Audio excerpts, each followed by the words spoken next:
This conference will now be recorded. اشرف الانبیاء والمرسلین.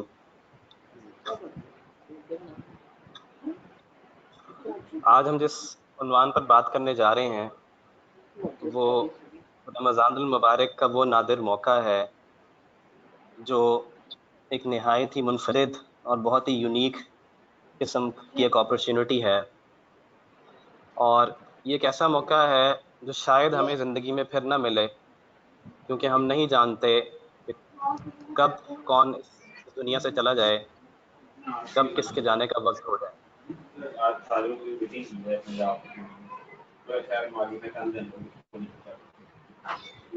عمر بات ہی نہیں آتی.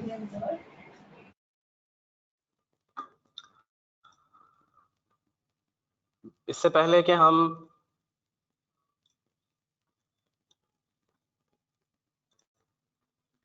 میں یہ بات واضح کرتا چلوں کہ ہماری آج کی اس پریزنٹیشن کا عنوان یا اس کا موضوع رمضان کے فضائل بیان کرنا نہیں ہے. رمضان کے فضائل سے ہم خوب اچھی طرح واقف ہیں، بچپن سے اس کے بارے میں سنتے چلے آ رہے ہیں، پڑھتے چلے آ رہے ہیں. آج ہم رمضان کے اس پہلو کو دیکھیں گے جو عام طور سے نظر انداز کر دیا جاتا ہے اور جس کی وجہ سے ہمیں رمضان المبارک سے وہ فائدہ حاصل نہیں ہوتا جو ہونا چاہیے.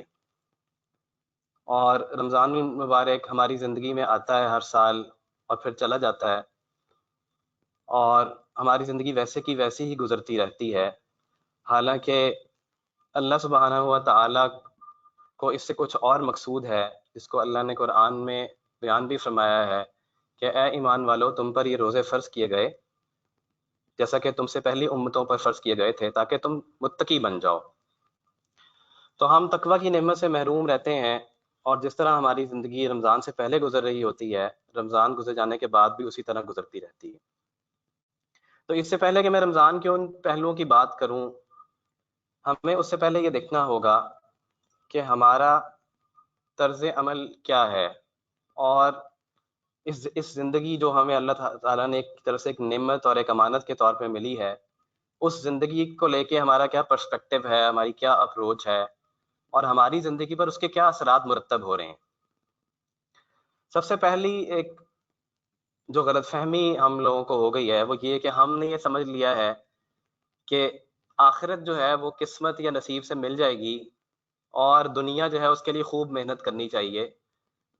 یہی وجہ ہے کہ ہماری ساری محنت، ساری فکر، ساری کوشش، ساری تگ و دوڑ دھوپ، سعی، ایفرٹ، ایمبیشنز، وہ سب کے سب دنیا کے ارد گھوم رہے ہیں، اور آخرت کو ہم نے اپنی قسمت پہ چھوڑ رکھا ہے کہ اچھا ہاں دیکھی جائے گی، ٹھیک ہے، آخرت آنی ہے. اور اس کا یقین جو ہے یہی وجہ کہ بہت زیادہ کمزور ہو گیا،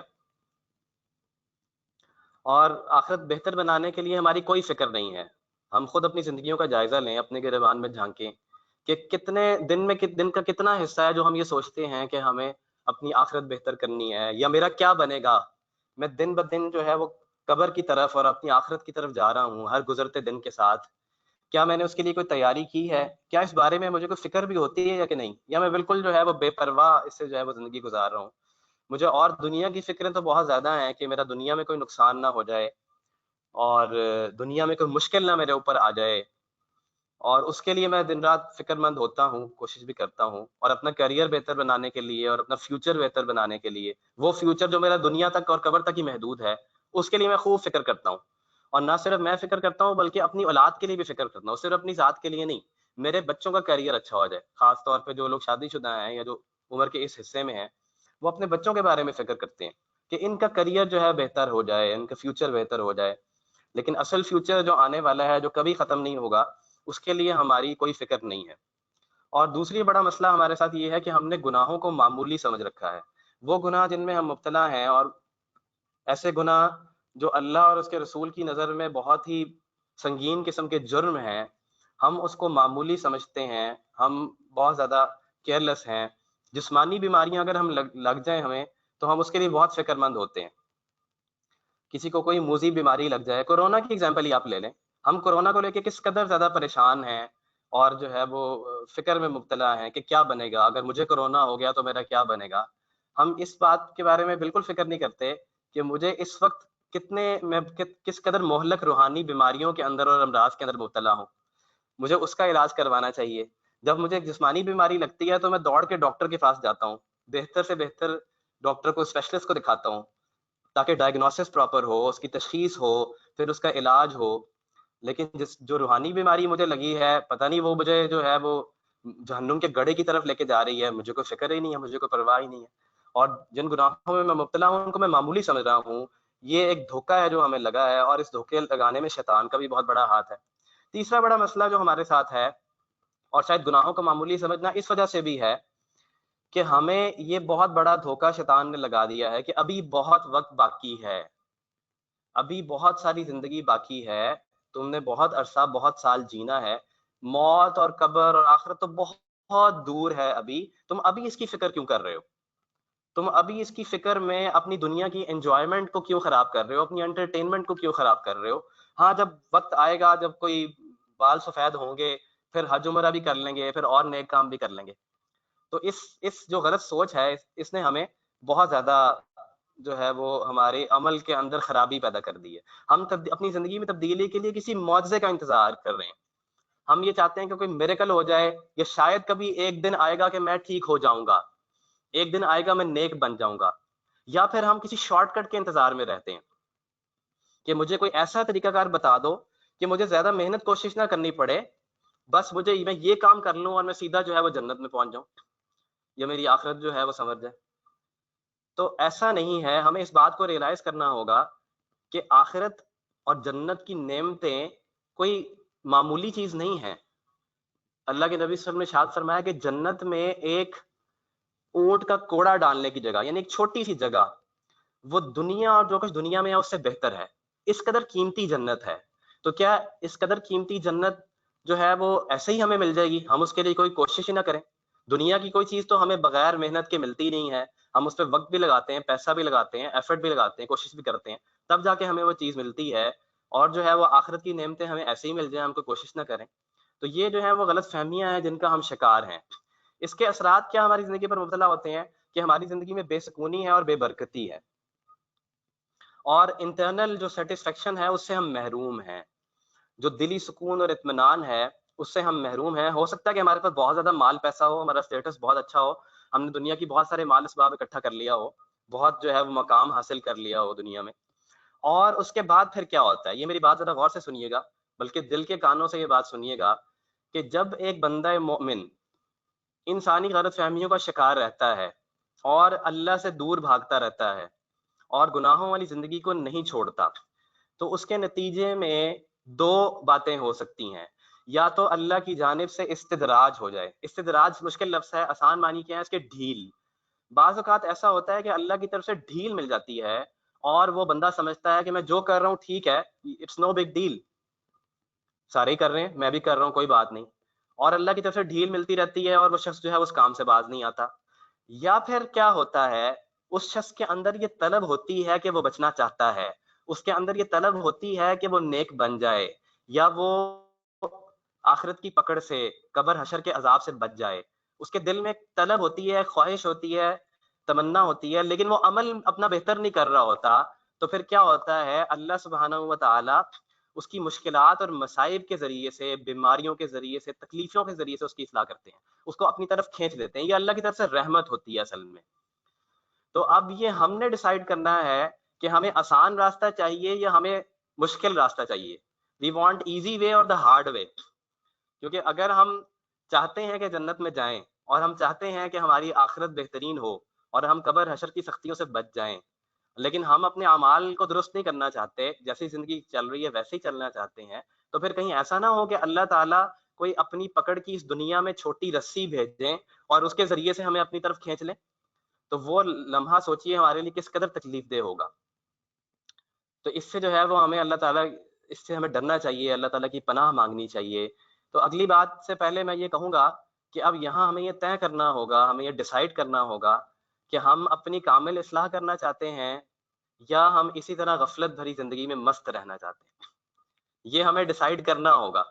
یہ اس لیے ڈیسائیڈ کرنا ہوگا کہ وقت بہت کم ہے اور رمضان جو ہے وہ پھر شاید اگلا ملے یا نہ ملے. اور یہ بات اب ہمیں اور بھی زیادہ اچھی طرح سمجھ میں آ رہی ہے جو اس وقت دنیا کے حالات ہیں، ایسے حالات ہم نے اس سے پہلے اپنی زندگی میں کبھی نہیں دیکھے. اتنی بڑی آزمائش اللہ کی جانب سے، اور جو ہے وہ کس قدر خوف ہے کہ بیماری کا خوف ہے، موت کا خوف ہے، ریسیشن کا خوف ہے، قحط کا خوف ہے.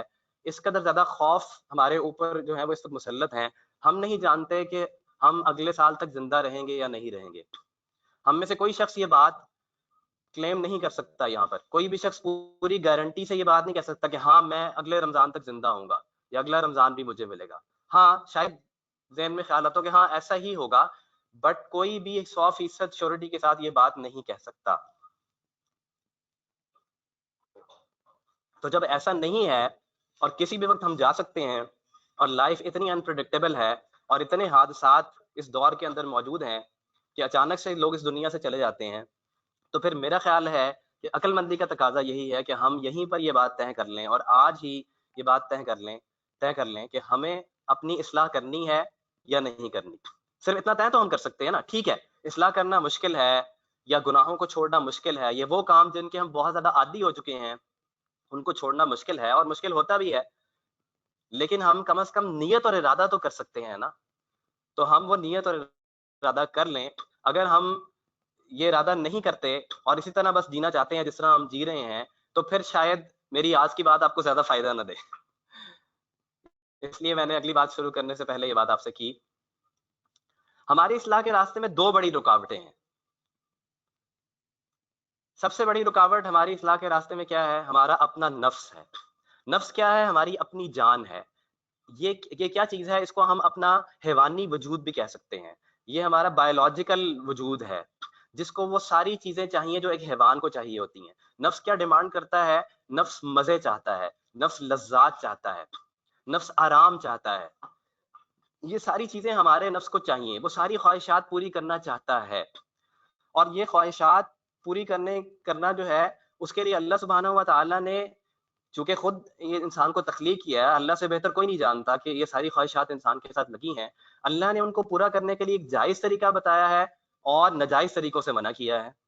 تو ہم جائز طریقے اختیار کر کے اپنی ساری خواہشات پوری کر سکتے ہیں، لیکن نفس چونکہ ایک درندے اور حیوان کی مانند ہے، وہ چاہتا ہے کہ بس جو میرا جی چاہ رہا ہے وہ مجھے مل جائے. اور اس میں پھر ہم ان حدوں کو کراس کر جاتے ہیں ان خواہشات کے تحت جو اللہ سبحانہ و تعالیٰ نے مقرر کی ہیں.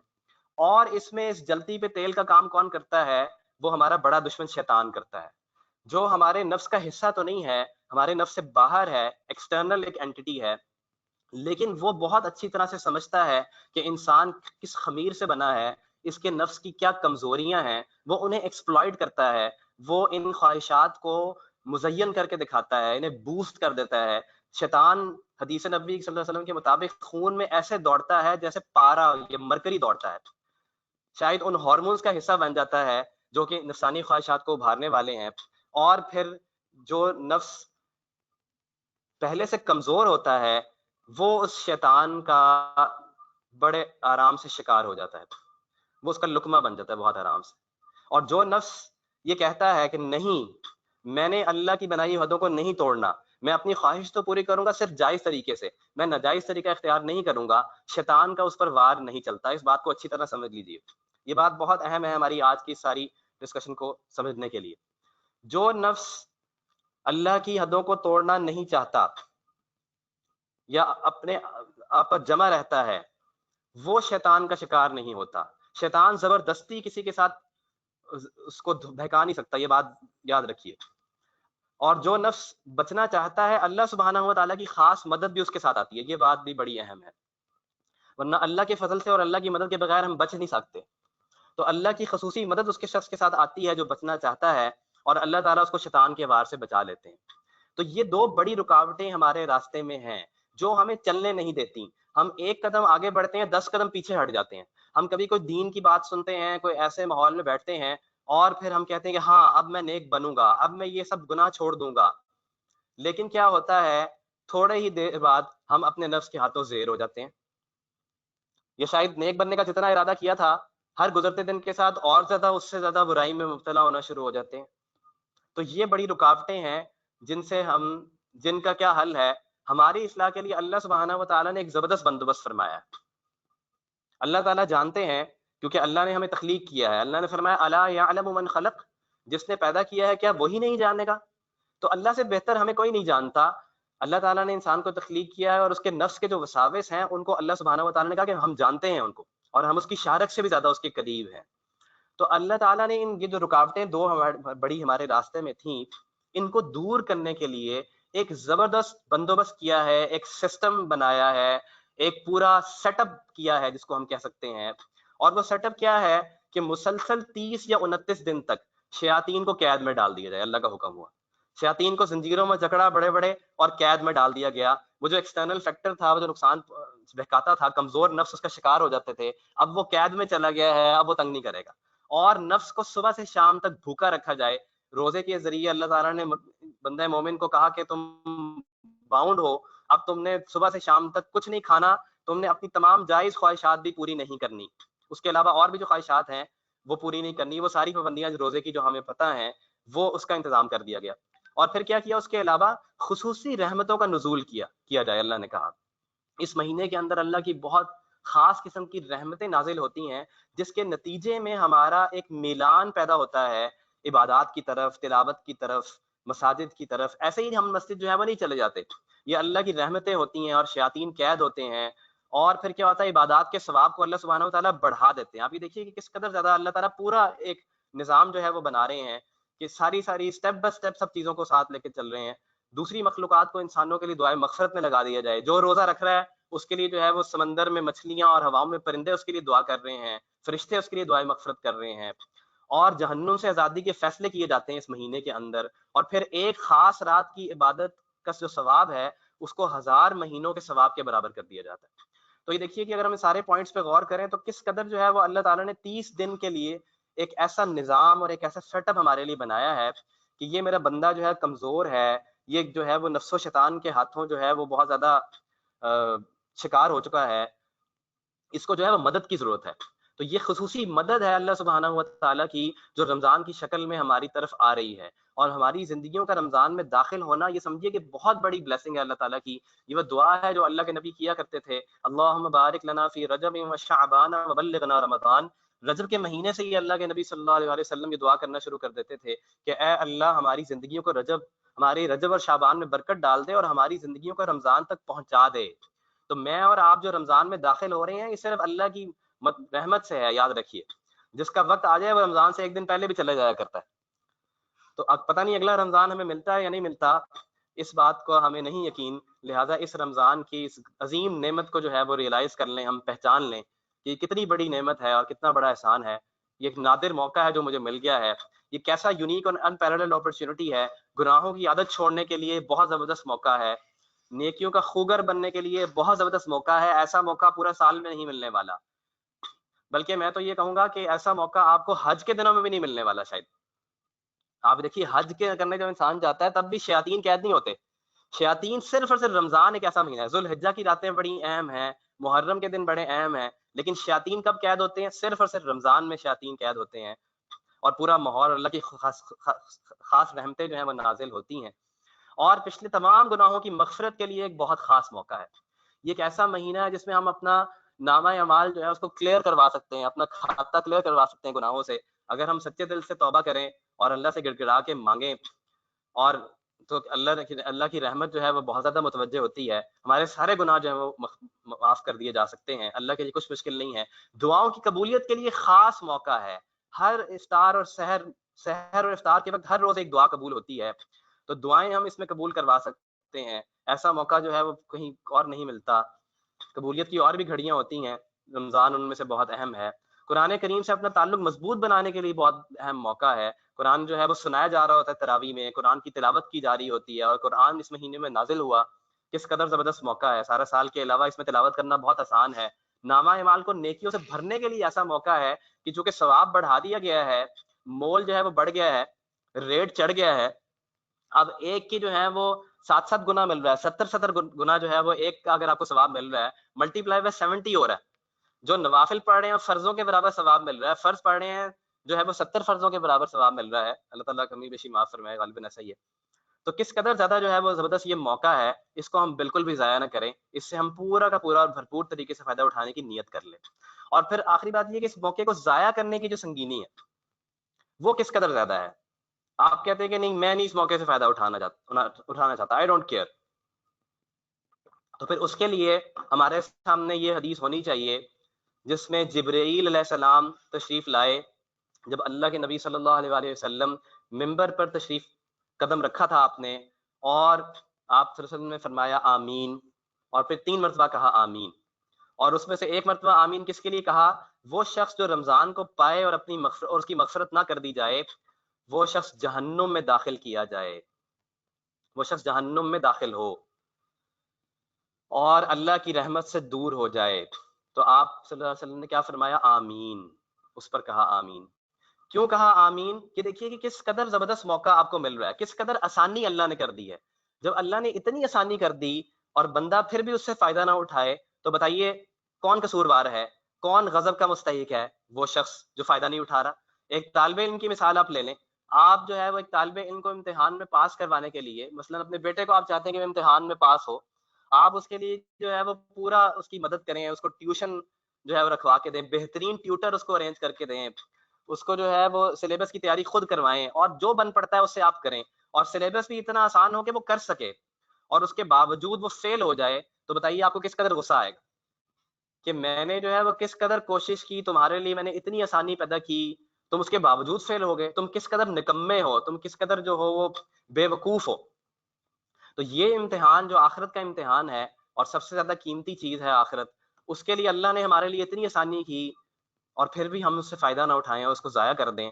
یہ ہمارے علاوہ اور کوئی قصوروار نہیں ہے, ہم ہی اپنی جانوں پر ظلم کرنے والے. تو یہ اگر ہم اس کو یہ کہیں کہ رمضان المبارک ایک 30 ڈے چیلنج ہے تو غلط نہ ہوگا.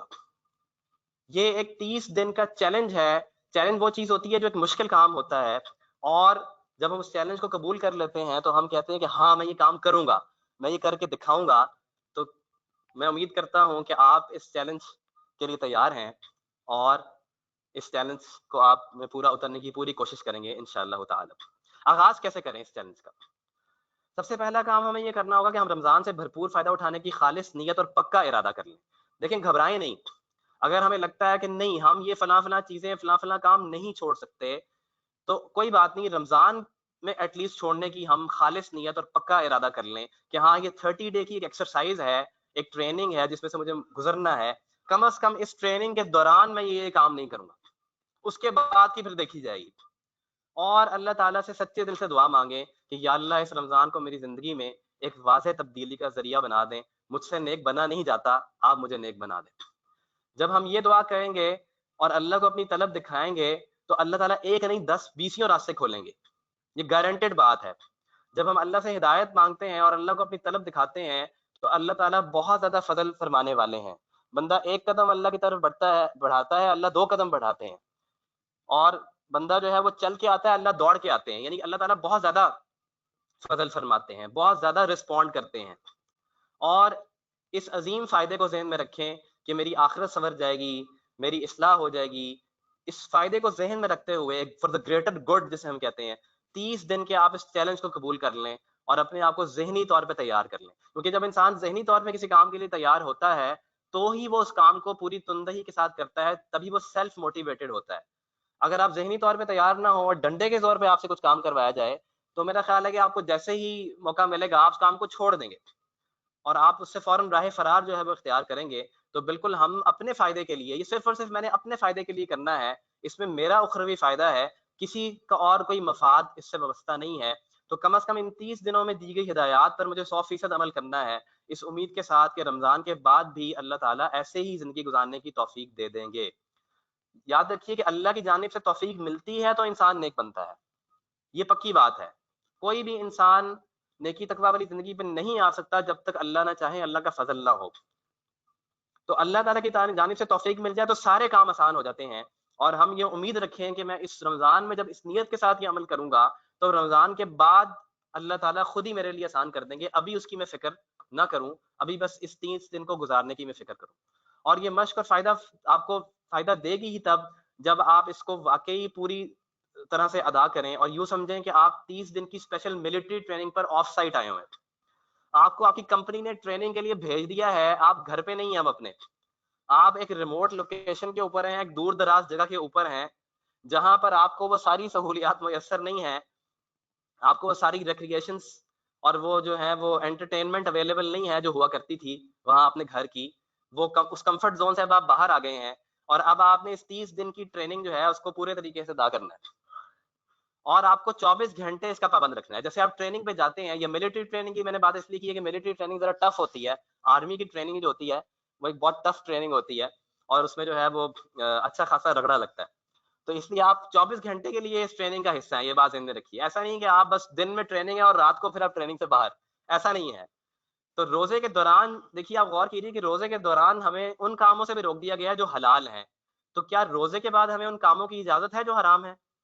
کیا یہ ممکن ہے کہ روزے کے بعد اللہ تعالیٰ کہ اچھا اب روزے کے دوران تو تم نے حلال کام بھی نہیں کیے, لیکن روزے کے بعد تم حلال بھی کر سکتے ہو اور حرام بھی کر سکتے ہو؟ نہیں, روزے کے بعد حلال کی اجازت تو ہوگی, حرام کی اجازت نہ روزے کے اندر ہے نہ روزے کے بعد ہے. لیکن فی الحال ہم کس کی بات کر رہے ہیں؟ ہم صرف اس رمضان المبارک کی بات کر رہے ہیں.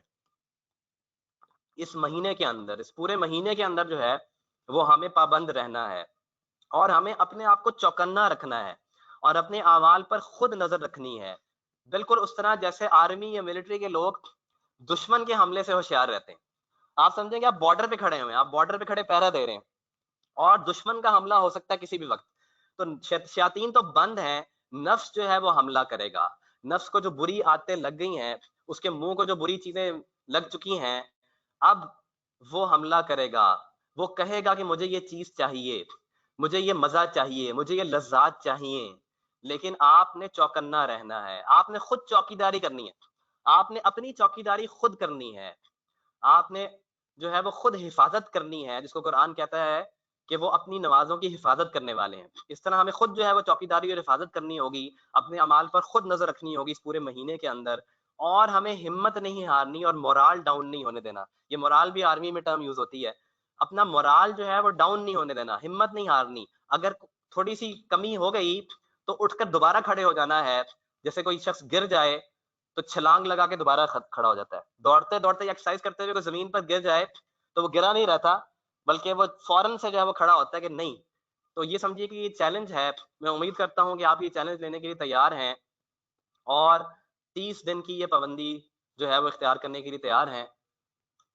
آگے چلتے ہیں, اس 30 ڈے چیلنج کو کے پوائنٹس کو ہم اس کا آغاز کرتے ہیں. سب سے پہلے ہم بات کریں گے وہ کام جو بالکل نہیں کرنے. یہ وہ کون سے کام ہیں؟ یہ وہ کام ہے جو اللہ تعالیٰ کی ناراضگی کا باعث بنتے ہیں, یا یہ وہ کام ہے جو اللہ کی رحمت سے دوری کا باعث بنتے ہیں. اللہ کی رحمت سے دوری کو لعنت بھی کہا جاتا ہے. تو ہمیں ان کاموں سے بچنا ہے. رمضان وہ مہینہ ہے جس میں اللہ کی رحمتیں نازل ہو رہی ہیں.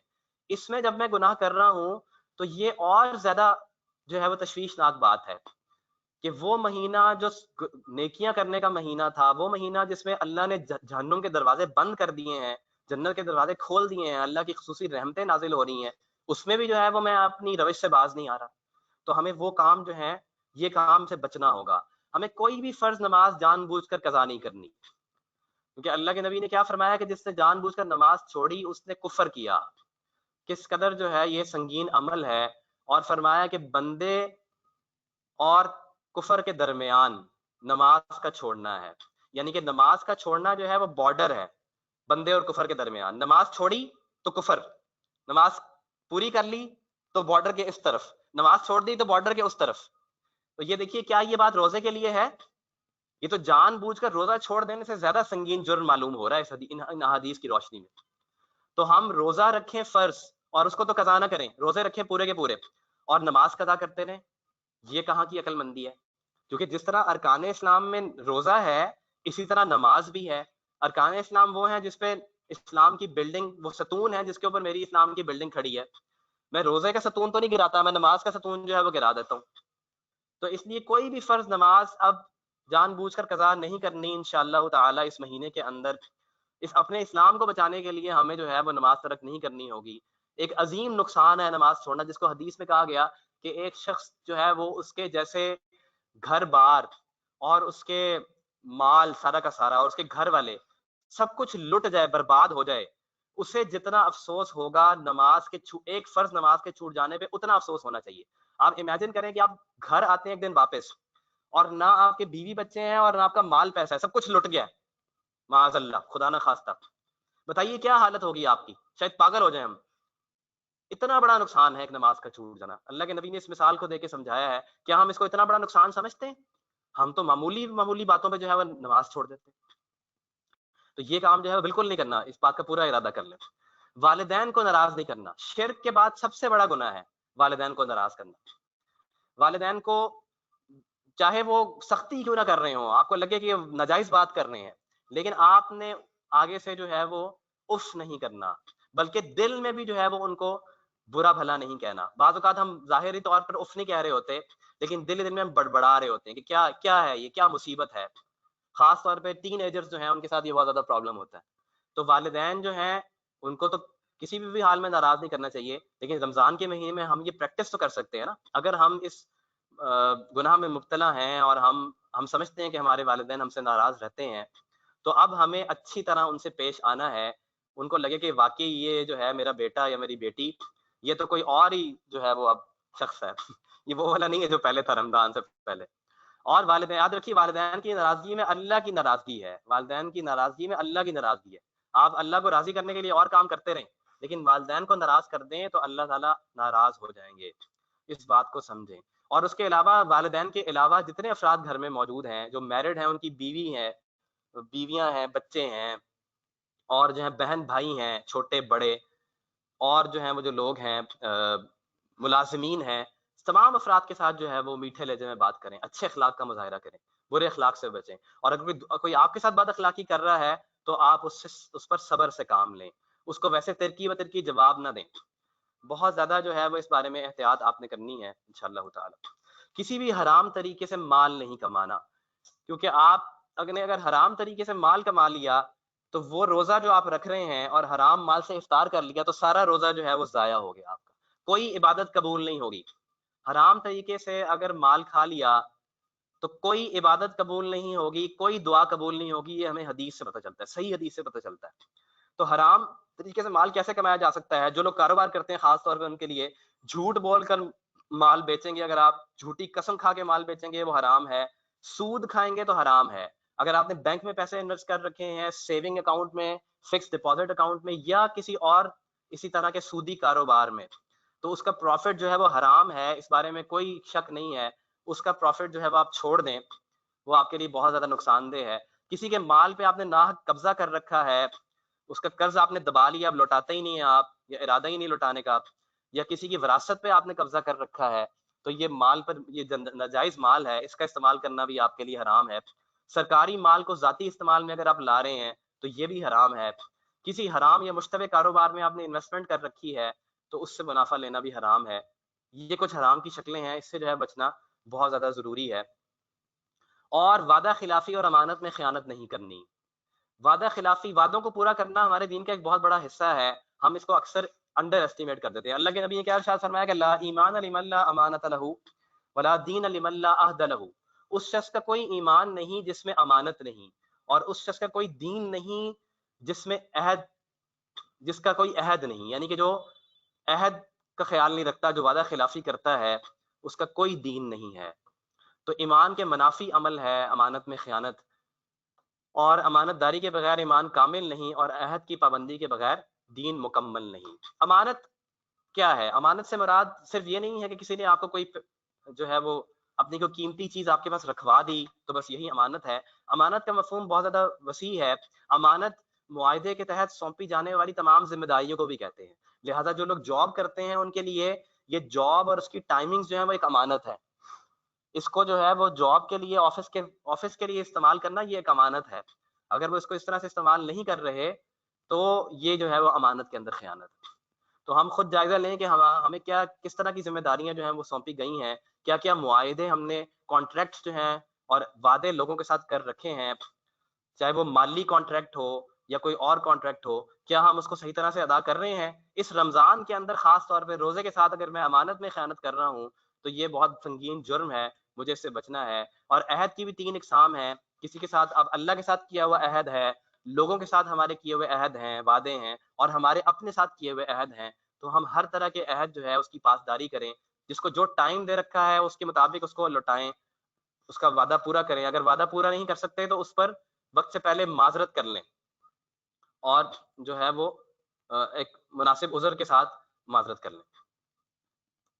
کسی بھی شکل میں جھوٹ نہیں بولنا. جھوٹ اور خیانت یہ دو ایسے کام ہیں جو اللہ کے نبی صلی اللہ علیہ وسلم نے فرمایا کہ مومن نہ جھوٹا ہو سکتا ہے نہ خائن ہو سکتا ہے. یہ ایمان کے منافی عمل ہیں.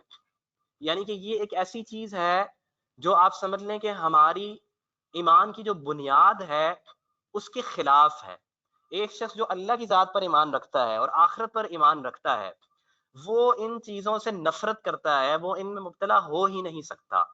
تو ہم جائزہ لیں کہ ہم کتنا جھوٹ بولتے ہیں معمولی باتوں پر. یہ ویسے ہی جو ہے وہ جھوٹ بولنے کی کس قدر زیادہ ہمیں عادت پڑ چکی ہے. عام طور پر جھوٹ کب بولا جاتا ہے؟ جب کسی سزا یا کسی برے نتیجے سے بچنا ہو, کسی سزا کا یا کسی پکڑ کا خوف ہو تو ہم جھوٹ بول دیتے ہیں. لیکن اس میں ہمیں یہ اللہ کے نبی کی یہ بات یاد رکھنی چاہیے کہ الصدق ینجی والکذب یہلک. سچ نجات دیتا ہے اور جھوٹ ہلاک کرتا ہے. بظاہر یہ لگ رہا ہوگا کہ جھوٹ بولوں گا تو بچ جاؤں گا اور سچ بولوں گا تو پکڑا جاؤں گا, لیکن یاد رکھیے کہ وقتی جو پکڑ ہے وہ آپ کو اور بہت ساری مصیبتوں سے بچا سکتی ہے. بعض اوقات ایک جھوٹ کو بچانے کے لیے 100 جھوٹ اور بولنے پڑتے ہیں, لیکن اگر آپ سچ بول دیں تو معاملات جو ہیں وہ ان دا لانگ رن بہت بہتر ہو جاتے ہیں. تو ہم اس جو ہے وہ حدیث کو یاد رکھیں. مذاق میں بالکل جھوٹ نہ بولیں. مذاق میں جھوٹ بولنا جو ہے وہ بہت جو ہے وہ عام ہے. اللہ کے نبی نے فرمایا کہ سب سے بڑی خیانت یہ ہے کہ تم اپنے مسلمان بھائی سے کوئی بات کہو جس کو وہ سچ سمجھے حالانکہ وہ جھوٹی تھی. یہ بہت بڑی خیانت ہے. اور جھوٹ کی مخفی شکلیں ہیں جس میں ہم مبتلا ہیں. مثلا میں ابھی آیا, میں 5 منٹ میں آیا, میں 2 منٹ میں آیا, کسی کو ایسے کہہ دینا. یعنی کہ بعض اوقات ہم ایک ایسی اسٹیٹمنٹ دے دیتے ہیں جو کہ ہمارا ارادہ بھی نہیں ہوتا لیکن ہم اسے پورا نہیں کر پاتے. تو ایسی اسٹیٹمنٹ سے بھی بچنا چاہیے. ہم اس کو جو ہے وہ کہیں کہ میں چند منٹ میں آیا, یا اس طرح ایک فکس ٹائم جو ہے وہ اس طرح سے نہ دیں جس میں اس کو آپ پورا نہ کر سکیں اور وہ جھوٹ بن جائے. تو ہمیں جھوٹ کی ان مخفی شکلوں سے بھی بچنا ہے, اور ہمیں جھوٹ سے شدید نفرت اور چڑ ہونی چاہیے کیونکہ یہ ایمان کے منافی عمل ہے. اور عملاً بھی جھوٹ نہیں بولنا چاہیے. بعض اوقات ہم اپنی زبان سے جھوٹ نہیں بول رہے ہوتے لیکن ہم اپنے عمل سے جو ظاہر کر رہے ہوتے ہیں وہ ایکچولی ہوتا نہیں ویسے. جیسے لک بزی ڈو نتھنگ, ایک محاورہ ہے کہ بزی نظر آؤ لیکن کرو کچھ نہیں. تو یہ بھی جو ہے وہ عملاً جھوٹ ہے. تو ہمیں اس طرح کے جھوٹ سے جو ہے وہ بچنا چاہیے. اللہ تعالیٰ ہماری اس سے حفاظت فرمائے. کسی کی غیبت نہیں کرنی اور نہ ہی کسی کی غیبت سننی ہے. غیبت جو ہے یہ بہت سنگین عمل ہے جھوٹ کی طرح. اور یہ یاد رکھیے کہ غیبت جب ہم کسی کی کرتے ہیں تو وہ برائی اس میں موجود ہوتی ہے. اگر وہ برائی اس میں موجود ہے, یعنی ہم اس کی پیٹھ پیچھے وہ برائی بیان کر رہے ہیں, وہ خود وہاں موجود نہیں ہے, تو تبھی وہ غیبت ہے. اگر وہ برائی اس میں موجود ہے ہی نہیں اور ہم کہہ رہے ہیں کہ یہ فلاں شخص کے اندر یہ برائی موجود ہے, تو وہ بہتان ہے جو غیبت سے کئی گنا زیادہ بڑا گناہ ہے.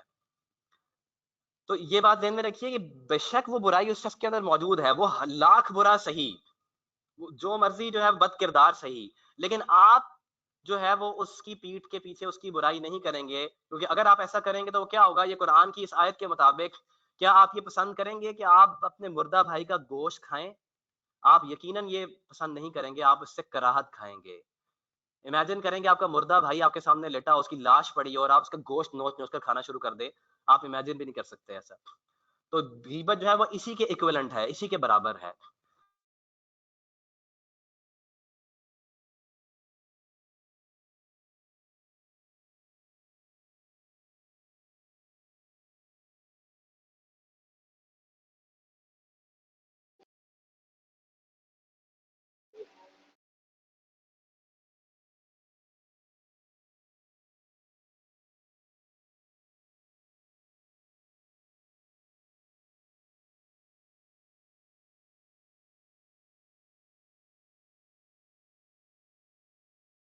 جی, گھروں کے اندر خاص طور پر جو اختلافات ہوتے ہیں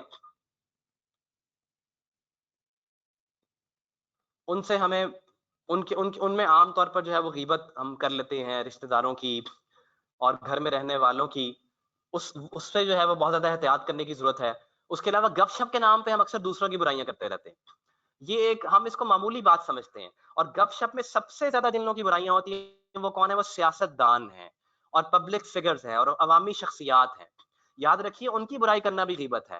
جیسا کہ میں نے کہا کہ اس شخص میں لاکھ برائیاں ہوں, چاہے آپ کو پتا ہو کہ یہ شخص بہت برا ہے, اس کا کردار سب لوگوں کے سامنے ہے, لیکن جب آپ اس کی برائی کریں گے تو آپ کے نامہ اعمال میں گناہ لکھا جائے گا اور آپ کی نیکیاں اس شخص کے نامہ اعمال میں ٹرانسفر ہو جائیں گی. آپ جس شخص سے نفرت کرتے ہیں، جیسا کہ لوگ سیاسی پارٹیوں کو جو فالو کرتے ہیں، دوسری مخالف پارٹی کے لیڈر سے بہت زیادہ نفرت ہوتی ہے، انہیں چڑ ہوتی ہے، کیا آپ پسند کریں گے کہ آپ کی نیکیاں جو ہیں وہ اس لیڈر کو جا رہی ہوں جس سے آپ چڑ کھاتے ہیں؟ یقیناً پسند نہیں کریں گے. تو آپ اس کی غیبت کرنا، برائی کرنا چھوڑ دیں. ہم اس کو معمولی سمجھتے ہیں. روزے کے ساتھ اور رمضان کے دوران ہم نے یہ مشق کرنی ہے کہ ہم اس چیز سے باہر آئیں. ڈسکس ہی نہ کریں آپ ان لوگوں کو. جب آپ ڈسکس ہی نہیں کریں گے تو برائی بھی نہیں ہوگی، غیبت بھی نہیں ہوگی. تو نہ ہی خود غیبت کریں اور نہ غیبت سنیں، معذرت کر لیں. اگر آپ کو لگتا ہے کہ کوئی شخص غیبت کر رہا ہے تو آپ اس شخص سے معذرت کر لیں، اس سے کہیں کہ نہیں، ہم کوئی کسی اور موضوع پہ بات کر لیتے ہیں، اور اس کو پیار سے آپ سمجھا دیں کہ دیکھو یہ تمہاری بھی آخرت کے لیے نقصان دہ ہے. میں روزے سے ہوں اور رمضان کا مہینہ چل رہا ہے، میں غیبت نہیں کروں گا اور نہ ہی سنوں گا.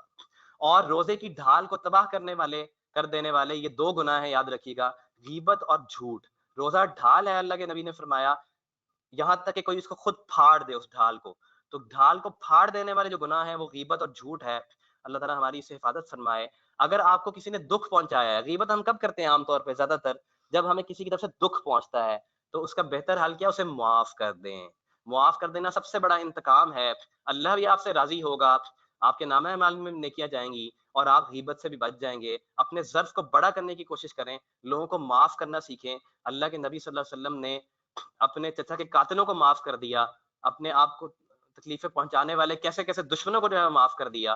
تو ہم ان کی سیرت سے جو ہے کچھ تو سبق حاصل کریں. جی، لڑائی جھگڑا، گالی گلوچ اور دل آزاری نہیں کرنی.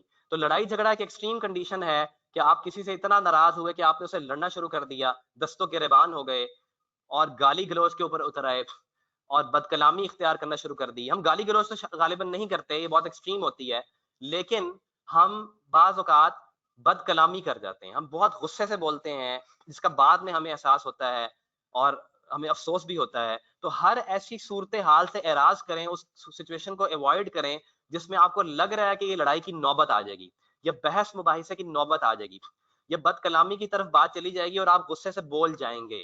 آپ اس کو شروع میں ہی ایوائڈ کر دیں اور اپنے آپ کو ٹھنڈا کر لیں تاکہ آپ اپنا روزہ خراب نہ کریں، اپنا رمضان خراب نہ کریں. اسی لیے جیسا کہ میں نے پہلے ذکر کیا، سیاست اور دوسرے حساس موضوعات، کوئی بھی ایسا ٹاپک ہو سکتا ہے جو آپ سمجھتے ہیں کہ حساس ہے، جس میں دوسرے بندے کا نقطۂ نظر، پوائنٹ آف ویو آپ سے مختلف ہے، آپ اس بات کو چھیڑیں ہی نہیں. نہ لائیو فیس ٹو فیس وہ بات کریں، نہ ہی سوشل میڈیا پر کوئی ایسی بات کریں، واٹس ایپ پر، فیس بک وغیرہ وغیرہ پر، جس سے جو ہے وہ ایک لڑائی اور بحث مباحثے کا ماحول بنے. آپ کا وقت بھی ضائع ہوگا، آپ اپنا خون بھی جلائیں گے اور آپ کی توجہ جو ہے وہ عبادت سے ہٹ جائے گی. لہٰذا اس سے خاص طور پر بچیں. اگر آپ سے کوئی بحث کرنے پر تلا ہوا ہے تو آپ اس کو ٹال دیں اور خاموشی اختیار کریں. بحث برائے بحث سے بچیں. یہاں تک کہ اگر آپ حق بجانب بھی ہیں، آپ you are on the right side, تب بھی جھگڑے کو چھوڑ دیں. اس پر اللہ کے نبی نے جو ہے وہ ثواب کا وعدہ کیا ہے، غالباً جنت کا وعدہ کیا ہے کہ جو شخص حق پر ہو اور جھگڑے کو چھوڑ دے، اس کے لیے جو ہے وہ جنت کا وعدہ ہے. تو یہ جو ہے وہ اخلاق ہیں جو ہمارے نبی نے سکھائے ہیں. ہم ان اخلاق کو اختیار کریں اور دوسروں کی دل آزاری سے ہم بچیں. یہ بھی بڑی اہم بات ہے کہ ہم ہنسی مذاق میں دوسروں کا مذاق اڑا جاتے ہیں، ریکارڈ لگاتے ہیں، ہم جو ہے وہ جگتے مارتے ہیں اور اس کا مذاق اڑاتے ہیں، چاہے وہ کوئی کلیگ ہے، بہن بھائیوں میں کوئی ہے، یا اور کوئی شخص جو جواب نہیں دے سکتا، عام طور پر اس کو بڑے آرام سے مذاق کا نشانہ بنایا جاتا ہے.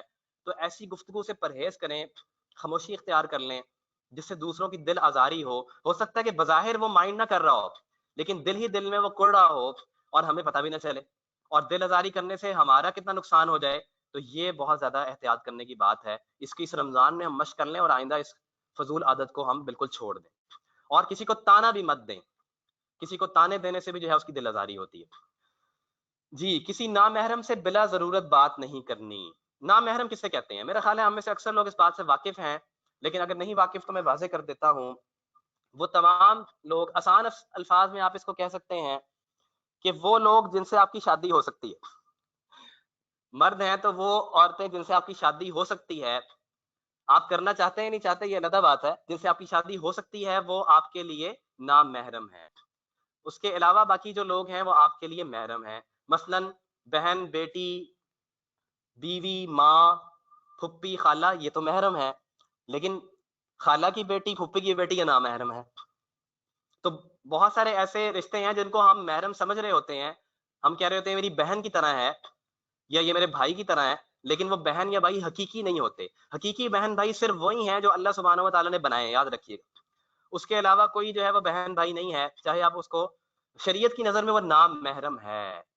تو روزانہ کی بنیاد پہ ہمارا جن نام محرموں سے تعلق اور واسطہ ہوتا ہے, مثلا کولیگز ہیں, میڈز ہیں وغیرہ وغیرہ, یا کزنز ہیں لیٹ سپوز, ان سے جو ہے وہ ہمیں اس بات کو سمجھنا ہے کہ یہ نام محرم سے ہمیں بلا ضرورت بات نہیں کرنی.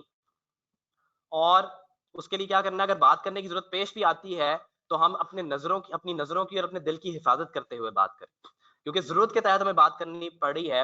بلا ضرورت ہم گپ شپ نہیں لگا رہے, بلا ضرورت ہم بات نہیں کر رہے. یاد رکھیے کہ اللہ تعالیٰ جانتے ہیں کہ ہمارے دلوں میں کیا چل رہا ہے.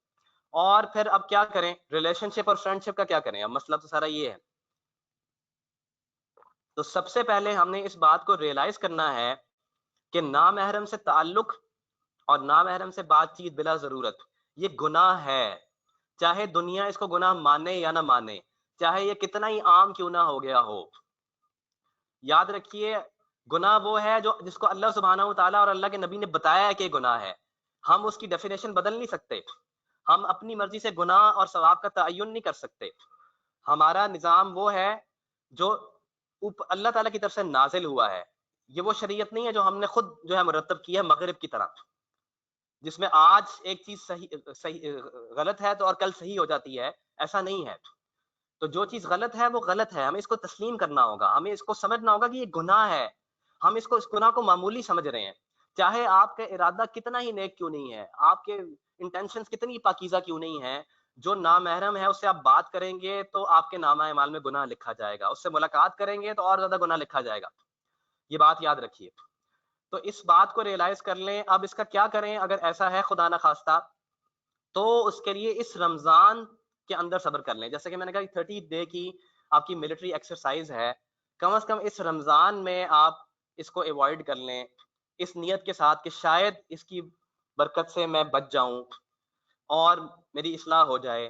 تو آپ معذرت کر لیں اس دوسرے شخص سے کہ میں اس رمضان میں بالکل بھی بات نہیں کر سکتا, میری طرف سے معذرت ہے. کسی بھی چینل سے کسی بھی ذریعے سے بات نہیں کرنی, چاہے وہ ٹیکسٹ میسج ہو, چاہے وہ کال ہو, وٹ ایور اٹ از. اور اس کے علاوہ ایک بات اور بڑی اہم ہے کہ منگیتر بھی نامحرم ہے. کچھ لوگوں کی انگیجمنٹ ہو جاتی ہے, منگنی ہو جاتی ہے, اور وہ سمجھتے ہیں کہ تو میری فیانسے ہے, یہ تو میری منگیتر ہے, اس سے تو میری شادی ہونی, بس 2-3 مہینے بعد شادی ہے تو ابھی بات کرو. نہیں, وہ منگیتر نامحرم ہے, نامحرم ہی رہے گی جب تک آپ کا نکاح نہیں ہو جاتا. اگر زیادہ مسئلہ ہے تو آپ نکاح کر لیں تاکہ وہ نامحرم نہ رہے اور آپ اس گناہ سے بچ جائیں. تو خلاصہ یہ کہ اس رمضان کے اندر ایٹ لیسٹ آپ نے کم از کم اس گناہ سے جو ہے وہ بچنا ہے. یہ گناہ ہے, اللہ تعالیٰ ہماری سے محفوظ فرمائے, حفاظت فرمائے. بد نظری نہیں کرنی, یہ ایک بڑا چیلنج ہے. جب ہم رمضان المبارک کے 30 ڈے چیلنج کی بات کر رہے ہیں تو میں سمجھتا ہوں کہ نوجوانوں کے لیے یہ ایک کافی بڑا چیلنج ہے. لیکن یاد رکھیے کہ جتنا زیادہ مجاہدہ آپ کریں گے اتنا زیادہ اجر ملے گا. اللہ سبحانہ و تعالیٰ ہماری کمزوریوں سے بہت اچھی طرح واقف ہیں, جو شاید ہم بھی واقف نہیں ہیں. کوئی اور اس طرح سے نہیں جانتا ہمیں جس طرح اللہ تعالیٰ جانتے ہیں. اللہ تعالیٰ نے ہمارے دل میں, ہمارے نفس کے اندر جو خواہشات رکھی ہیں, اللہ تعالیٰ خوب اچھی طرح جانتے ہیں. اور اللہ تعالیٰ چاہتے ہیں کہ ہمارے اندر بگاڑ پیدا نہ ہو. اس کے لیے اللہ تعالیٰ نے ہمیں جو ہے یہ احکامات نازل کیے ہیں, اس میں ہمارا اپنا ہی فائدہ ہے. تو آنکھ جو کچھ دیکھتی ہے اس کا اثر قلب پر ہوتا ہے, دل پر ہوتا ہے, یاد رکھیے گا. جو آنکھ سے اندر جائے گا اس کا اثر قلب پر ہوگا. آپ غلط دیکھیں گے تو دل میں غلط جذبات پروان چڑھیں گے, اور غلط جذبات جب پروان چڑھیں گے تو غلط اعمال اس کے نتیجے میں پھوٹیں گے, اور جو ہے وہ پھر ہماری غلط اعمال اختیار کرتے کرتے وہ ہماری عادت بن جائیں گے. یہ بات ذہن میں رکھیے گا. تو اس لیے جو ہے وہ ہمیں نظروں کی بہت زیادہ حفاظت کرنی ہے. راہ چلتے ہوئے نظروں کو جھکائیں. جھکانے کا مطلب یہ نہیں ہے کہ اس طرح چلنا شروع کر دیں کہ آپ کی ٹکر ہو جائے کسی سے.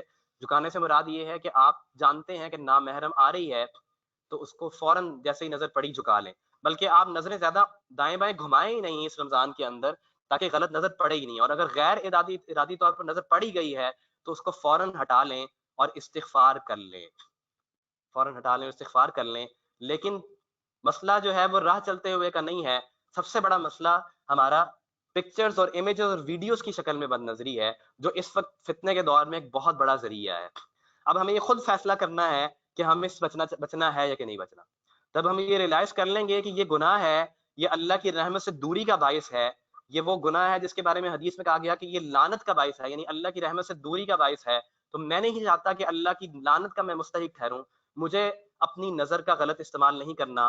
مجھے یہ یاد رکھنا ہے کہ یعلم خائنۃ الاعین وما تخفی الصدور. اللہ نے قرآن میں ارشاد فرمایا کہ وہ نظروں کی خیانت کو جانتا ہے اور جانتا ہے جو کچھ دلوں میں چھپا ہوا ہے. تو اس لیے ہم اس بات کو یاد رکھیں اور اس کے تحت ہم الیکٹرانک اور سوشل میڈیا کا استعمال بہت کم کر دیں اور بہت احتیاط سے استعمال کریں. یہی واحد حل ہے، ادروائز بہت مشکل ہے اس سے بچنا. یہ فیصلہ آپ نے خود دیکھنا ہے، بلکہ آپ کو یہ بھی دیکھنا ہے کہ بد نظری اور کس کس ذریعے سے ہو سکتی ہے. آپ خود جائزہ لیں اپنی ایکٹیویٹیز کا اور ان تمام ایکٹیویٹیز کو ختم کر دیں یا تقریباً جو ہے وہ دور چھوڑ دیں جس سے جو ہے وہ بد نظری ہو سکتی ہے. اللہ تعالیٰ ہماری اس سے حفاظت فرمائے. اس کے علاوہ میوزک نہیں سننا، یہ بھی جو ہے وہ ایک ایسی چیز ہے. اللہ کے نبی نے کیا ارشاد فرمایا کہ میوزک دل میں ایسے نفاق پیدا کرتا ہے جیسے پانی سے سبزہ اگتا ہے. ایسے دل کے اندر جو ہے نفاق پیدا کرنے والی چیز ہے میوزک. اور اللہ کے نبی نے کیا حکم فرمایا کہ مجھے حکم دیا گیا کہ میں بتوں اور ساز باجوں کو مٹا ڈالوں. تو یہ ہمارے نبی کو یعنی کہ میوزک اور میوزیکل انسٹرومنٹ سے نفرت تھی. تو ہم اس بات کو جو ہے وہ سمجھیں، بجائے اس کے ہم کہیں کہ نہیں میوزک حلال ہے کہ حرام ہے. یہ پکی بات ہے کہ میوزک جو ہے اس کی انسٹرومنٹ سے جو آوازیں نکل رہی ہیں وہ آوازیں آپ کو روحانی طور پر نقصان پہنچا رہی ہیں. ان آوازوں سے آپ کو نیکیوں کی توفیق نہیں ملنے والی، یہ پکی بات ہے. اس سے آپ گناہوں کی طرف تو مائل ہوں گے، آپ نیکیوں کی طرف نہیں جا سکتے. تو یہ میوزیکل انسٹرومنٹ جو ہیں یہ گندگی کی مانند ہے، اس کی آواز جسے آپ اپنے کانوں سے اپنے قلب میں انڈیلتے ہیں، آپ یوں سمجھیے. اور ایسی نعتیں بھی جو ہے مت سنیں جس کے بیک گراؤنڈ میں جو ہے وہ میوزیکل انسٹرومنٹس استعمال ہو رہے ہیں. کوئی بھی ایسی جو ہے وہ ویڈیو آپ نہ دیکھیں. یہ اللہ کی رضا کی خاطر آپ نے بچنا ہے. اگر آپ بہت زیادہ خدا نخواستہ اس کے عادی ہیں تو پھر وہی بات آپ سے گزارش کروں گا کہ فار گاڈ سے خدا کے لیے اس رمضان کے اندر جو ہے وہ اس کو 30 دن چھوڑے رکھیں تاکہ جو ہے وہ ایک عادت چھوٹ جائے ہماری. اور اس کے برعکس آپ نے کیا کرنا ہے، قرآن کی تلاوت سننے کی آپ عادت ڈال لیں. جب تک آپ میوزک سنتے رہیں گے آپ یقین کیجیے آپ قرآن کی تلاوت سننے کی آپ کو عادت نہیں پڑ سکتی. آپ کو قرآن عجیب لگے گا، آپ کو قرآن ڈسٹرب کرے گا. You will feel uncomfortable listening to Quran. I assure you. آپ اگر میوزک بہت زیادہ سننے کے عادی ہیں تو آپ کو بیٹس کی عادت ہے، آپ کو جو ہے وہ ساز آواز چاہیے. قرآن کی تلاوت جو ہے وہ آپ کو لطف اندوز نہیں کرے گی. تو یہ بڑا لمحہ فکری ہے ہمارے لیے کہ مجھے کیا چیز جو ہے وہ اچھی لگ رہی ہے، میں خود دیکھوں اور میں قرآن کی تلاوت سنوں اس رمضان کے اندر کہ آہستہ آہستہ مجھے عادت پڑ جائے اور مجھے مزہ آنے لگ جائے اس تلاوت کے اندر. اب وہ ان کاموں کی بات کرتے ہیں جن سے بچنا ہے ہمیں. دیکھیے پہلے وہ کام تھے جو بالکل نہیں کرنے، وہ کام جن سے بچنا ہے. یہ وہ کام ہیں جو بظاہراً حرام تو نہیں ہے لیکن یہ حرام کی طرف لے جاتے ہیں، یہ فیسیلیٹیٹ کر دیتے ہیں اس حرام کی طرف. بری صحبت اور برے دوست یہ انسان کو حرام کی طرف لے جاتے ہیں. برا دوست ہے وہ ہاتھ پکڑ کے جو ہے برائی کی طرف لے جاتا ہے. اگر آپ خدا نہ خواستہ کسی ایسی صحبت ایسی کمپنی کا جو ہے وہ عادی ہیں تو اس رمضان کے اندر اس سے بالکل بچیں، ورنہ آپ کو اس رمضان میں وہ نیکیاں نہیں کرنے دیں گے. آپ جو یہ ساری بات سن کے یہاں سے ارادہ کر کے بھی جائیں گے تو وہ سارے ارادے کو ملیاں میٹ کر کے رکھ دیں گے آپ کے. اور جو ہے وہ الیکٹرانک میڈیا اور سوشل میڈیا کے بلا ضرورت استعمال سے بچیں. یہ میں پہلے بھی ذکر کر چکا ہوں کیونکہ آپ ضرورت کے تحت تو ہو سکتا ہے اس کو استعمال کر رہے ہوں، لیکن ضرورت کے تحت استعمال کیا ہو سکتا ہے کہ آپ کو کوئی کام ہے یا پھر آپ کو یہ معلومات حاصل کرنے کے لیے جو ہے وہ یہ کام کر رہے ہیں. اور جو آپ کے میسیجز ہیں، جو ضروری میسیجز آپ سمجھتے ہیں آنے ہیں، اس کے لیے آپ دن کا ایک خاص حصہ اور مختصر وقت مقرر کر لیں کہ ہاں بس میں اس حصے میں میسیجز دیکھوں گا اور پھر بس میں انٹرنیٹ بند کر دوں گا، وائی فائی آف کر دوں گا، کیونکہ میں نہیں چاہتا کہ یہ ایک مستقل جو ہے وہ ایک ڈسٹریکشن رہے اور میں عبادات کی طرف میری توجہ ہی نہ ہو سکے اور بس میں میسیجز دیکھتا رہوں. نماز کے دوران بھی جو ہے وہ میرا دھیان اس طرف ہو، تلاوت کے دوران بھی میرا دھیان اس طرف ہو. یہ پیس آف مائنڈ آپ حاصل نہیں کر سکتے. پیس آف مائنڈ حاصل کرنے کے لیے بھی اور پھر اس کے ذریعے جن گناہوں میں ہم مبتلا ہو رہے ہیں اس کے لیے ہمیں اس کا استعمال بہت زیادہ کم کرنا ہوگا. اور یاد رکھیے کہ آپ سوشلائز ہوئے بنا بھی زندہ رہ سکتے ہیں. سوشل میڈیا جو ہے وہ ہمارے لیے کہیں نشے کی شکل تو نہیں اختیار کر گیا. یہ بھی ہمیں اس رمضان میں جو ہے وہ پریکٹس کر کے دیکھنا ہے. آپ اس کو بند کر کے دیکھیں ایک دن اور پھر دیکھیں کہ آپ سے رہا جا رہا ہے یا نہیں رہا جا رہا. ہو سکتا ہے کہ جس طرح ایک اڈکٹ کو، ایک نشہ کرنے والے کو جب نشہ نہیں ملتا تو وہ ہیروئن کے نشئی کو یا کسی اور نشہ کرنے والے کو تو وہ بہت زیادہ پریشان رہتا ہے چند دن، لیکن اس کے بعد آہستہ آہستہ وہ ٹھیک ہونا شروع ہو جاتا ہے. تو شاید ہماری بھی چند دن ایسی حالت رہے کہ ہم مچلتے رہیں کہ بس اب میں دیکھوں، میسیجز دیکھوں اور فیس بک آن اپنا جو ہے وہ میسیج دیکھوں اور واٹس ایپ پہ دیکھوں، لیکن آہستہ آہستہ آہستہ سکون آنا شروع ہو جائے گا اور آپ دیکھیں گے کہ اس کا بہت زیادہ فائدہ آپ کو حاصل ہوگا. اور اس کے استعمال سے بد نظری اور میوزک سے بچنا تقریباً ناممکن ہے. میں امید کرتا ہوں کہ آپ سب میری اس بات سے متفق ہوں گے کہ اس کے استعمال سے، آپ اس کا استعمال کرتے ہیں تو بد نظری اور میوزک سے آپ نہیں بچ سکتے الا ماشاء اللہ. بہت زیادہ بات چیت اور گپ شپ سے بھی بچیں. حالانکہ یہ کوئی حرام چیز نہیں ہے، لیکن کیا ہوگا کہ جتنا زیادہ آپ کلام کریں گے اتنا امکان غیبت وغیرہ اور فضول گوئی کا رہے گا. جتنا آپ کم بولیں گے اتنا زیادہ فائدہ ہوگا. جیسا کہ حدیث ہمیں بتا رہی ہے من سمت نجا، جو چپ رہا وہ نجات پا گیا. تو چپ رہنے میں ہی جو ہے وہ خاموشی کے اندر یہ عافیت ہے. اس لیے کلام کو کم کر دیں اس رمضان کے اندر، اور خاص طور پہ روزے کے اندر آپ بہت کم کلام کریں، صرف ضروری بات کریں. آپ سے کوئی بات کر رہا ہے تو ایسا نہ ہو کہ آپ اس کا جواب دینا چھوڑ دیں اور کہیں کہ میں نے کلام بہت کم کرنا ہے. نہیں، ضروری بات کا آپ جواب دیں، لیکن کوئی فضول گوئی جو ہے اس سے پرہیز کریں، فضول ڈسکشن سے پرہیز کریں. اور یہ مہینہ یاد رکھیں اللہ سے اپنا تعلق مضبوط کرنے کا ہے. مخلوق سے تعلق کم اور اللہ سے تعلق زیادہ آپ نے کرنا ہے. ہمارا مسئلہ یہ کہ ہمارا مخلوق سے تعلق اس قدر زیادہ ہے کہ ہمیں وقت ہی نہیں ملتا کہ ہم تنہائی میں بیٹھ کے اللہ کو یاد کر سکیں. وہاں پر بھی ہمیں مسلسل جو ہے یہ میسیجز اور یہ چیزیں تنگ کرتی رہتی ہیں. اللہ تعالیٰ ہمیں اس کے عمل کی توفیق نصیب فرمائے. Movies, seasons, cricket matches and video games اور اس طرح کی تمام جو یوزلیس ایکٹیویٹیز ہیں، اس میں موویز اور سیزنز تو بہت زیادہ خطرناک ہیں کہ ان میں بد نظری سے بچنا ممکن نہیں ہے. اس میں تو میں آپ سے گزارش کروں گا کہ اس کو بالکل چھوڑ دیں. آپ رمضان کے اندر بالکل موویز اور سیزنز مت دیکھیں. اگر آپ نے نیٹ فلکس کا اکاؤنٹ لے لیا ہے تو 1 مہینے کے لیے اسے انسبسکرائب کر دیں. فار گاڈ سیک 1 مہینے کے لیے اس کو چھوڑ دیں، ورنہ آپ نہیں بچ سکتے. آپ اس بات کو بہت اچھی طرح سمجھتے ہیں. موویز کے اندر پرابلم کیا ہے؟ موویز کے اندر بد نظری بھی ہوگی اور ایسے ٹریگرز ہوں گے جو آپ کو اور زیادہ برائی کی طرف راغب کر دیں گے. یہ سائیکولوجیکل ٹریگرز ہیں کہ آپ ایک عام مووی دیکھ رہے ہوتے ہیں اور اس میں ایک ٹریگر ایسا آتا ہے کہ آپ اس سے بہت زیادہ غلط دیکھنا شروع کر دیتے ہیں. اور یا آپ کوئی عام ویڈیو دیکھ رہے ہوتے ہیں یوٹیوب پہ اور ریلیٹڈ ویڈیوز کے اندر کچھ ایسی غلط چیز آتی ہے اور آپ اس کا شکار ہو جاتے ہیں. تو آپ اگر اس یوٹیوب آن نہیں کریں گے اور آپ یہ موویز نہیں دیکھیں گے تو آپ بچ جائیں گے، ورنہ آپ فتنے کا شکار ہو جائیں گے. یہی طریقہ ہے اس سے بچنے کا.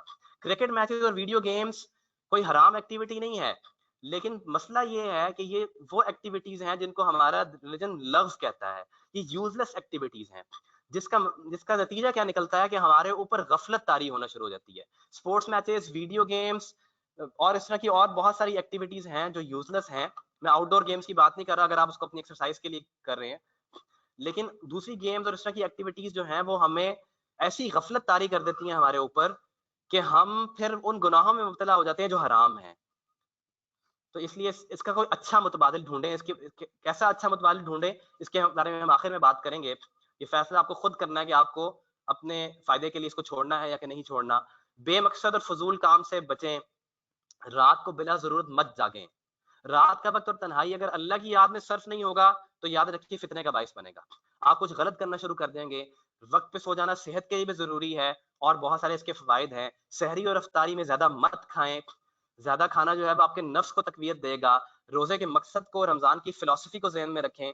جو اللہ نے نظام بنایا ہے، شیاطین کو قید کیا ہے، اور اللہ سبحانہ و تعالیٰ چاہتے ہیں کہ ہمارا نفس کمزور ہو. اگر ہم نے روزے کے علاوہ کھانا پینا بہت زیادہ شروع کر دیا افطاری اور سحری میں تو وہ مقصد حاصل نہیں ہوگا. یاد رکھیے ہم صرف اپنے کھانے پینے کی روٹین کو چینج کر لیں گے اور ہم اتنا ہی فیڈ کر رہے ہوں گے اپنے نفس کو کہ ہماری خواہشات جو ہے وہ ٹوٹیں گی نہیں. ہوگا یہ کہ آپ جب کھانا پینا کم کریں گے نا تو آپ دیکھیں گے کہ آہستہ آہستہ رفتہ رفتہ آپ کا نفس جو ہے وہ کمزور ہونا شروع ہوگا. یہ ایک دن میں نہیں ہوگا. آپ کا پہلا عشرہ جب گزرے گا آپ دوسرے عشرے میں فیل کریں گے کہ نفس جو ہے وہ واقعی بہت زیادہ کمزور ہو چکا ہے، نفسانی خواہشات کا زور ٹوٹا ہے اگر آپ نے کھانے پینے کو بھی کنٹرول کیا. اور آپ دیکھیں گے خواہشات جو ہیں وہ ٹوٹ رہی ہیں آہستہ آہستہ. یہی وہ روزے کا مقصد ہے جو اللہ کے نبی نے پاک دامنی حاصل کرنے کے لیے بھی کہا ہے نوجوانوں کو. تو اس لیے جو ہے اس مقصد کو ذہن میں رکھیں. سستی بھی طاری ہوتی ہے زیادہ کھانے سے اور نفس بھی مضبوط ہوتا ہے. سحر و افطار پارٹیز میں شرکت کریں گے یاد رکھیے گھر کے کھانے میں جو برکت ہے وہ بازار کے کھانے میں نہیں مل سکتی. ایسی دعوتوں میں شرکت کریں گے جہاں نامحرم ہوں گے, یہ کھانے پینے پر ساری توجہ ہوگی, نماز بھی چھوٹ رہی ہوگی, ساری آپ کی یہ ایفرٹ ضائع چلی جائے گی. لیٹ سپوز 15 دن آپ نے خوب محنت کر لی, 16ویں دن آپ نے افطار پارٹی میں شرکت کی, ستیہ ناش ہو گیا آپ کی اس 15 دن کی محنت کا. تو اس کو جو ہے وہ اس کا دھیان رکھیں. اب ہم ان باتوں کاموں کا ذکر کرتے ہیں جو ہم نے ضرور کرنے ہیں. پہلے ہم نے نیگیٹوز کی بات کی تھی, اب ہم پازیٹیوز کی بات کر رہے ہیں. 30 ڈے چیلنج کو ذہن میں رکھیے, میں بار بار اس لیے ذکر کر رہا ہوں, یہ ایک 30 دن کا چیلنج ہے جو آپ نے لینا ہے اور انشاءاللہ تعالیٰ اس میں پورا اترنا ہے. یہ ہر وہ کام جو اللہ کی رضا کا باعث بنے وہ کام ہم نے اختیار کرنا ہے. بلا ناغہ 5 نمازیں باجماعت ادا کرنی ہے. مردوں کے لیے خاص طور پہ یہ بات ذکر کر رہا ہوں. یاد رکھیے کہ باجماعت کی نماز جو ہے, جماعت کی نماز, یہ اللہ کے نبی صلی اللہ علیہ وسلم کی ایک بڑی سنت ہے. انہوں نے کبھی جماعت کی نماز نہیں چھوڑی اور دین کا بہت بڑا حصہ ہے. اگر ہم اللہ کے نبی سے سچی محبت کرتے ہیں تو پھر ہمیں اس سنت کو جو ہے وہ اختیار کرنا چاہیے. اور باجماعت نماز جو ہے وہ آپ مسجد میں ادا کر لیں, اگر نہیں کرنا چاہ رہے کورونا کی وجہ سے تو گھر میں جماعت کرائیں. اور جب گھر میں آپ جماعت کرا رہے ہیں تو پھر عورتیں جو ہیں وہ بھی گھر میں جماعت کے ساتھ نماز پڑھیں. اس کا طریقہ کار جو ہے وہ آپ کو جو ہے وہ علماء سے پوچھ لیں, آپ کو انٹرنیٹ پہ بھی مل جائے گا کہ صف بندی کس طرح سے کرنی ہے. اور یہ بات بھی ذہن میں رکھیے کہ اللہ کے ہاں مسلمان کہلائے جانے کے لیے نہایت ضروری ہے کہ ہم ان 5 نمازوں کو وہاں ادا کریں جہاں اذان دی جاتی ہے. یہ وہ بات ہے جو حضرت عبداللہ ابن مسعود رضی اللہ عنہ نے صحیح مسلم کی ایک حدیث میں جو ہے وہ ارشاد فرمائی ہے کہ تم میں سے جو شخص یہ چاہتا ہے کہ کل اللہ کے ہاں مسلمان کھڑا ہو, اسے چاہیے کہ ان 5 نمازوں کو وہاں ادا کرے جہاں اذان دی جاتی ہے. اس لیے ہمارے لیے بہت ضروری ہے کہ ہم بلا وجہ جماعت کی نماز جو ہے وہ نہ چھوڑیں. اور یاد رکھیے رمضان کے مہینے میں آپ نے جس کام کی پریکٹس کر لی, اگر آپ نے رمضان کے مہینے میں جماعت کی نماز کو مضبوطی سے پکڑ لیا تو اللہ کی ذات سے بڑی امید ہے کہ رمضان کے بعد بھی انشاءاللہ آپ جماعت کی نماز کے پابند رہیں گے. یہ آپ کی زندگی کا حصہ بن جائے گی اور اس کی ثواب 27 گنا زیادہ ثواب ملتا ہے جماعت کی نماز میں, اور اس کی جو برکات ہیں وہ بہت زیادہ ہیں. اور اللہ کی پکار جو مسجد سے لگی ہے کہ حی علی الصلاح حی علی الفلاح, آؤ نماز کی طرف, آؤ کامیابی کی طرف, اس کی پکار کا جواب بھی یہی ہے کہ ہم چل کے مسجد جائیں اور اس کی پکار پر لبیک کہیں. اور ہر روز فجر اور مغرب کے بعد ہم مسنون اذکار لازمی کریں. یہ بہت قیمتی اذکار ہیں, یہ ہر قسم کے شر اور آفات سے بچانے کے لیے نہایت ضروری ہیں. یہ تمام گناہوں کا کفارہ اس کے ذریعے سے ادا ہو جاتا ہے, تمام نعمتوں کا شکر ادا ہو جاتا ہے. کورونا کے حوالے سے ہم بہت پریشان ہیں. کورونا اور بیماریاں اور اس طرح کی تمام حادثات سے ہم بچ سکتے ہیں اگر ہم اس کی عادت بنا لیں. اور یہی وہی بات کہ اس کی عادت اگر رمضان میں بنا لی تو رمضان کے بعد بھی رہے گی. اس کے لیے جو وہ ایپ انسٹال کر لیں, میں آپ سے شیئر بھی کر دوں گا. اور پھر ایک اور بڑی اہم بات کہ رمضان قرآن کا بھی مہینہ ہے, قرآن کا حق ادا کرنا ہے. اگر ہم نے رمضان میں جو ہے وہ قرآن کی تلاوت مکمل نہیں کر سکتے اگر ہم پوری, تو سارا سال کیسے کریں گے؟ سارا سال تو ہم قرآن کھولیں گے بھی نہیں پھر. اور قرآن کی تلاوت ہر مسلمان پر ایک مستقل حق ہے, یاد رکھیے, چاہے سمجھ میں آ رہا ہو یا نہ آ رہا ہو, تلاوت کرنا ایک مستقل حق ہے. اس حق کو ادا کرنا بہت زیادہ ضروری ہے. جس طرح کسی کی حق تلفی کرنے پہ جواب دہی ہو سکتی ہے قیامت کے دن, اسی طرح اگر میں نے قرآن کا حق ادا نہ کیا, یہ بات ذہن میں رکھیں کہ میں نے قرآن کا حق ادا نہ کیا تو کل کو قرآن میرے خلاف کھڑا ہو سکتا ہے. اللہ کے نبی نے فرمایا القرآن حجۃ لک او حجۃ علیک, یہ قرآن تمہارے حق میں حجت ہوگا یا تمہارے خلاف حجت ہوگا. تو کہیں ایسا نہ ہو کہ قرآن میرے خلاف کھڑا ہو جائے کہ اے اللہ اس شخص نے میرا حق ادا نہیں کیا. ہم تو جو ہے وہ حضور علیہ الصلوۃ والسلام کی امت میں پیدا ہوئے ہیں, ہمیں تو یہ نعمت ملی ہے. ہم نہ تو غیر مسلم ہیں, نہ ہم ان امتوں میں ہیں جن کو یہ نعمت نہ ملی ہو. اگر ہم اس کی قدر نہیں کریں گے تو بتائیے کس قدر جو ہے وہ ناانصافی ہے. ہمیں اللہ کی طرف سے اتنی بڑی نعمت ملی کہ جیتا جاگتا معجزہ ملا, اور ہم نے جو ہے وہ اس کی تلاوت بھی کرنی جو ہے وہ پسند نہ کی. تو کم از کم سال میں 2 مرتبہ تو ہمیں اسے مکمل کرنا چاہیے. رمضان میں ہم 1 دفعہ اس کو کم از کم جو ہے مکمل کریں. اس کا آسان حل کیا ہے کہ آپ صفحات کی کل تعداد پیجز لے لیں, جو نسخہ آپ کے پاس ہے اس کو آپ نمبر آف ڈیز پہ ڈیوائڈ کر لیں, تقسیم کر لیں, اور روزانہ کے لیے جتنے پیج بنتے ہیں 29 دن کے حساب سے آپ جو ہے وہ تلاوت اس کی مکمل کریں. اور پھر اس کے لیے ایک وقت مقرر کریں, یہ بہت ضروری ہے. آپ لکھیں, اپنے پاس نوٹ کر لیں, کیلنڈر میں ڈال لیں, اپنے سامنے دیوار پہ لگا کے چپکا لیں کہ میں نے ان اوقات میں قرآن کی تلاوت کرنی ہے. اگر آپ نے ٹائم فکس نہ کیا اور کہا کہ ہاں میں کر لوں گا تو پھر یہ نہیں ہونے والی, یاد رکھیے گا. خاص طور پہ وہ لوگ جن کو عادت نہیں ہے تلاوت کرنے کی. اگر آپ کو وقت لگتا ہے ایک پارہ پڑھنے میں 1 گھنٹہ, تو اس کے حساب سے اپنا ٹائم دیکھیں, آپ کو ایک پارہ پڑھنے میں کتنا وقت لگتا ہے. اس وقت کو اگر آپ دن کے مختلف حصوں میں بھی ڈیوائڈ کر سکتے ہیں, آدھا گھنٹہ صبح, آدھا گھنٹہ شام, لیکن you have to stick to the plan. آپ نے اس ٹائم ٹیبل کو فالو کرنا ہے، جس طرح آپ اپنی باقی ایکٹیویٹیز کے فالو کرتے ہیں، جس طرح آپ جم جانے کے لیے فالو کرتے ہیں، جس طرح آپ اپنی اور جو ہے وہ ایسی ایکٹیویٹیز جنہیں آپ نے خود اختیار کیا ہوا ہے اور آپ ان کو سمجھتے ہیں کہ اہم ہے، اس طرح ہی اس کو اختیار کریں، اور دل کو منفی جذبات سے پاک رکھیں. یاد رکھیے دل جو ہے یہ سینٹر ہے تمام خیالات کا. دل درست ہو گیا تو سب اعمال درست ہو گئے، دل خراب ہو گیا تو سارے اعمال خراب ہو گئے. منفی جذبات کون کون سے ہیں؟ تکبر سے بچنا ہے، حسد سے بچنا ہے، بغض، کینہ، غصہ، شہوت، خود پسندی.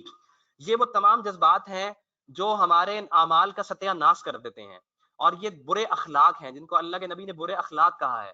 اور اس کے مقابلے میں اچھے اخلاق کیا ہیں؟ عاجزی اختیار کرنا، دوسروں کی غم خواری، ہمدردی، انس و محبت اور خشیت الہی وغیرہ وغیرہ. یہ وہ اچھے اخلاق ہیں جو ہمیں بہت اوپر لے کے جا سکتے ہیں.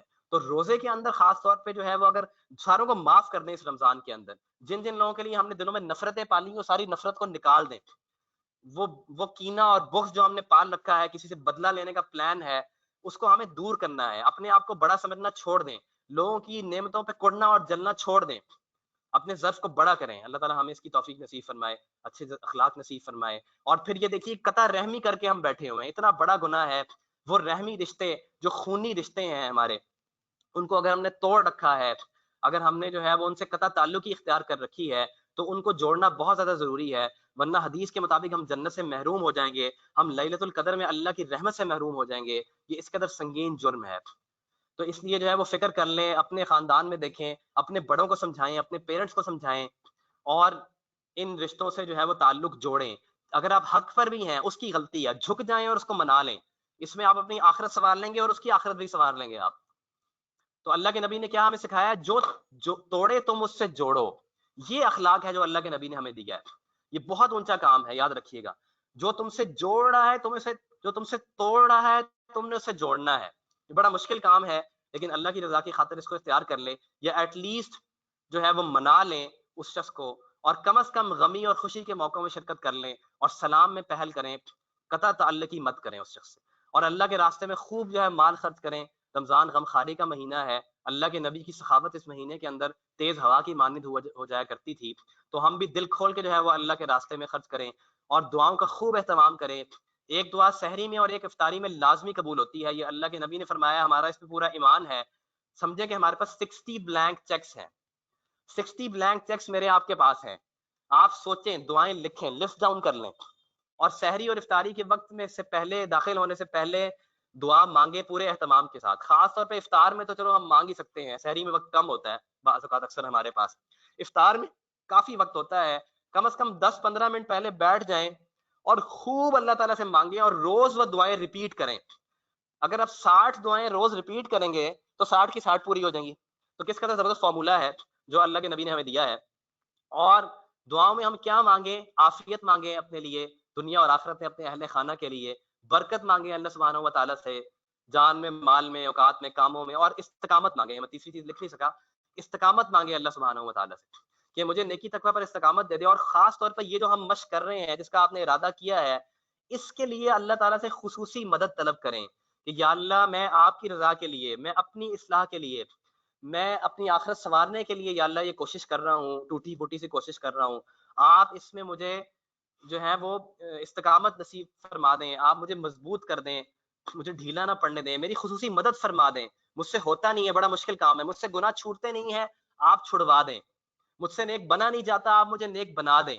اگر اللہ تعالیٰ ہمیں نیک بنانا چاہیں گے تو ہمیں دنیا کی کوئی طاقت نہیں روک سکتی، یاد رکھیے گا. بڑے بڑے گناہ ایسے چھوٹ جائیں گے کہ ہم نے سوچا بھی نہیں ہوگا. اور کثرت سے ذکر کریں، صبح شام اٹھتے بیٹھتے چلتے پھرتے اپنی زبان کو ذکر سے تر رکھیں. اور جو ہے وہ تیسرا کلمہ استغفار، درود شریف جو ہے وہ 100 مرتبہ صبح اور 100 مرتبہ شام کم از کم اس کو ہم پڑھیں. رمضان کے عشروں کے اذکار کریں. فضول گوئی سے ہم پرہیز کریں گے تو ذکر سے زبان تر رہے گی. یہ زبان کو ذکر سے اتنا تر رکھیں کہ فضول قسم کی گفتگو سے کی نوبت ہی نہ آئے. اور یہ بات کہ اگر آپ روزے کے دوران زبان کو تر نہیں رکھ سکتے نا، تو خاموش رہنا فضول گوئی سے اور غیبت اور جھوٹ سے بہتر ہے. یہ بات ذہن میں رکھیے گا. اگر آپ بہت زیادہ ذکر نہیں بھی کر سکتے تو کم بولیں تاکہ آپ غیبت سے، جھوٹ سے اور دل آزاری سے بچیں. اور آخر میں ذکر کرتا ہوں کوئکلی ان کاموں کا جن کا کرنا فائدہ مند ہوگا. چند منٹ میں آپ کے سامنے یہ بیان کرتا ہوں کہ نمازیں سکون اور اطمینان سے اور توجہ سے ادا کریں. ہم نمازیں جو ہیں پڑھتے ہی نہیں ہیں پوری، اور پڑھتے بھی ہیں تو بس گنتی پوری کرتے ہیں، معذرت کے ساتھ ٹھونگے مارتے ہیں، یہ بس جو ہے وہ گنتی پوری کر کے ہم مسجد سے نکلنے کی کوشش کرتے ہیں.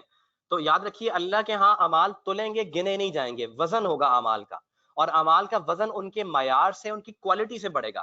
یعنی اللہ کے ہاں کوانٹٹی نہیں کوالٹی میٹر کرتی ہے، اور ہمیں اپنے اعمال کی اور خاص طور پر نماز کی کوالٹی کو امپروو کرنا ہے. نماز کی کوالٹی کیسے امپروو ہوگی؟ سجدے، رکوع اور دیگر ارکان کو انتہائی اطمینان سے ادا کریں.